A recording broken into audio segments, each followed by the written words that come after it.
Shalom, saudara-saudari terkasih, sidang jemaat yang dikasihi Tuhan. Jumpa lagi di dalam Suara Gembala. Saudaraku, saya teringat akan tragedi peristiwa tenggelamnya kapal Titanic.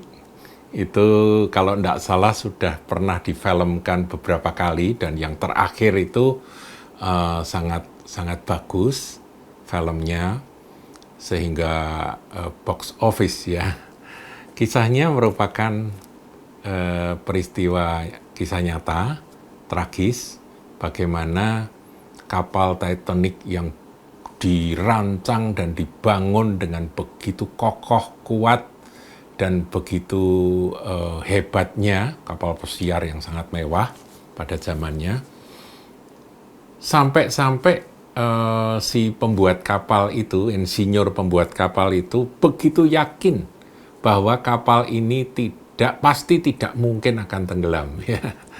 Gitu, saudara. Karena begitu kuatnya, begitu bagusnya menurut sang insinyur, saudara. Nah, sampai kisahnya itu, ini kisah nyata, saudaraku, peristiwanya itu ketika kapal itu berlayar melintasi Samudra Raya, ternyata jauh di depan kapal tersebut ada sebuah gunung es.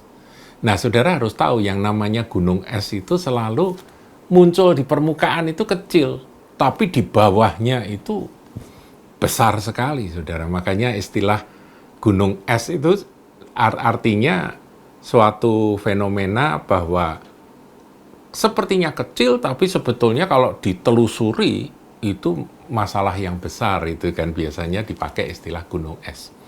Nah, ketika kapal Titanic ini melaju dengan gagahnya, orang-orang di dalam kapal itu bersukaria, mereka nyanyi-nyanyi, berdansa, main musik, ya ada musik dimainkan, kemudian ya pokoknya makan-makan, dan mereka bersenang-senang di dalam kapal itu.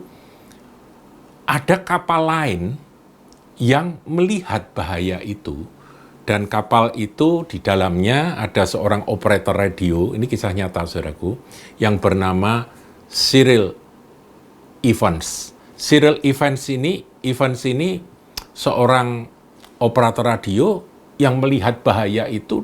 Dia kirim pesan kepada petugas yang ada di kapal Titanic, namanya Jack Phillips. Itu Jack Phillips itu yang menangani hubungan radio dengan luar. Nah, tapi Jack Phillips ini sedang sibuk mengirim pesan-pesan dari penumpang. Entah penumpang ini pesan pada saudaranya yang ada di darat atau apa, karena itu radio kan. Nah, dia sibuk kirim pesan-pesan yang tentunya sebetulnya pesan-pesan itu adalah pesan-pesan ya hahaha aja. Tidak ada makna yang sangat penting. Sementara pesan yang sangat penting dari Cyril Evans ini disampaikan untuk memperingatkan bahwa di depanmu itu ada ada gunung es yang kalau kamu nabrak, kamu pasti kena celaka kapalmu. Tapi karena dia sibuk ketika itu radio suara pesan dari Cyril itu masuk dari itu kapal yang lain, saudaraku ya. Itu dia ngomong begini, sudahlah kamu diam dulu, aku sedang sibuk ini, begitu ya. Jadi dibentak malahan dengan kasar. Nah, karena Cyril merasa bahwa ya aku pokoknya sudah nyampaikan pesan, kamu mau dengar mau enggak dengar ya terserah. Akhirnya berhenti. Nah, 10 menit kemudian, benar-benar, saudaraku, kapal Titanic yang legendaris itu nabrak gunung es itu dan hancur dan tenggelam. Nah, saudaraku, kisahnya saudara bisa tonton di film, kisahnya tragis, tetapi ada satu pesan rohani dari cerita ini, yaitu apa? Kadang-kadang suara Tuhan itu terlalu lembut kali, sehingga orang nggak mau dengar, nggak bisa mendengar. Atau mungkin suaranya sebetulnya cukup keras, Tapi karena kesibukan dari manusia-manusia yang mana konsentrasi dan fokusnya kepada perkara-perkara yang lain, suara Tuhan nggak bisa didengar, saudaraku. Ada satu kisah di dalam sejarah umat Israel. Kalau saudara melihat di dalam 1 Samuel 3, ayat yang pertama, di situ dikatakan, Samuel yang muda itu menjadi pelayan Tuhan di bawah pengawasan Eli. Jadi Samuel pada itu masih kecil, masih muda.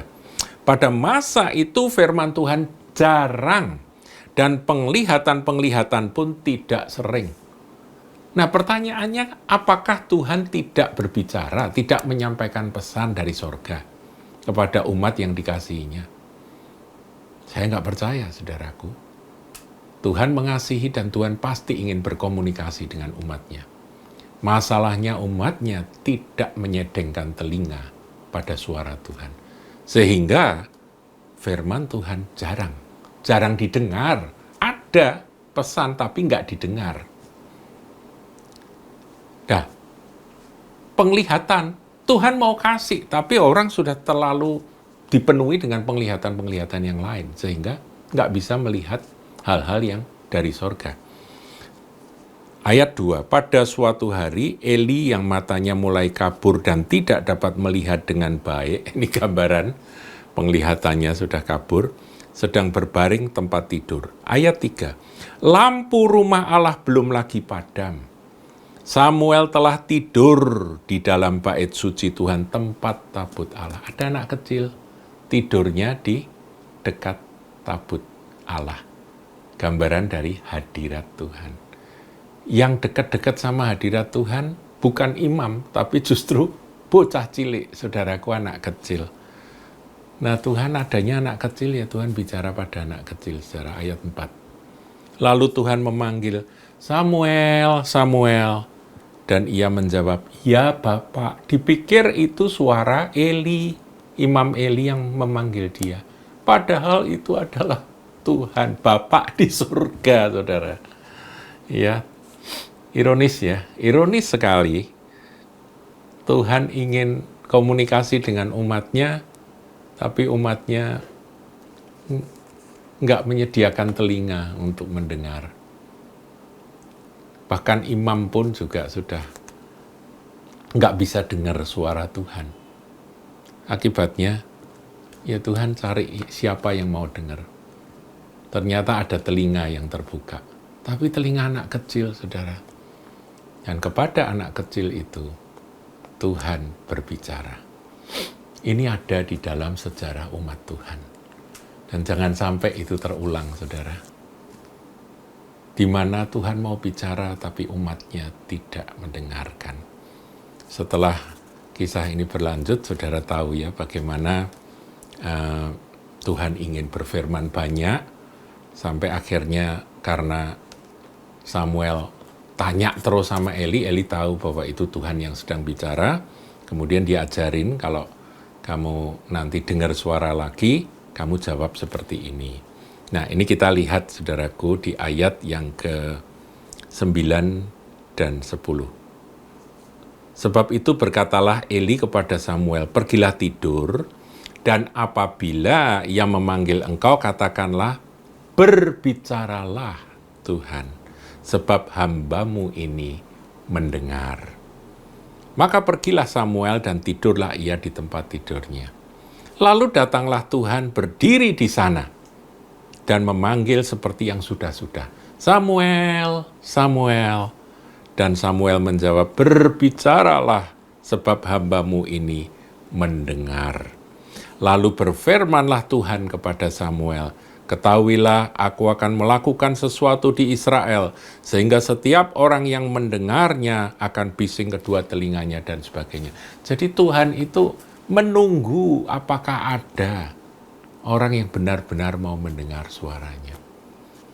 Saudara, firman katakan di dalam kitab Wahyu. Kalau kita lihat ya, kitab Wahyu, pesan kepada 7 jemaat itu selalu diakhiri dengan kalimat apa, saudara? Dulu pernah saya sampaikan. Ya, kepada jemaat, ya katakan jemaat Efesus ya. Ayat 7, siapa bertelinga hendaklah mendengarkan apa yang dikatakan Roh kepada jemaat-jemaat.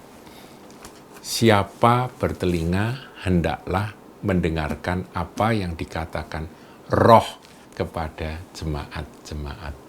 Saudaraku, kita berdoa minta Tuhan karuniakan telinga seorang murid supaya aku bisa mendengar suaramu. Jangan sampai peringatan Tuhan disampaikan, kita terlalu gaduh dengan mendengar yang lain, suara-suara lain, sehingga seperti tragedi kapal Titanic tadi. Mengabaikan akan peringatan dari kawannya yang melalui radio masuk dan memperingatkan akan ada bahaya. Dia abaikan, dia berkata, kamu jangan bikin kacau, aku sedang sibuk. Kamu jangan ngeributi, aku sedang sibuk. Pesan itu tak diterima, tak sampai, dan akhirnya tragedi terjadi. Titanic tenggelam, saudaraku. Nah, saudara, kita perlu berdoa, minta telinga telinga Mickey Mouse, saudaraku ya, telinga yang gede, yang bisa mendengar dengan jelas suara Tuhan. Mari kita berdoa. Bapa, karuniakan kami telinga yang mendengar, sehingga kami tahu ketika Engkau berbicara.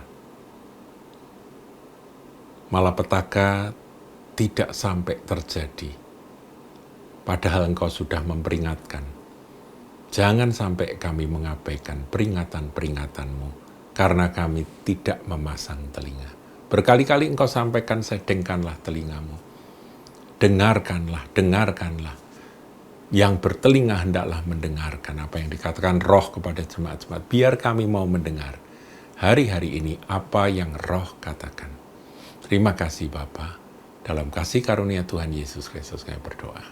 Amin.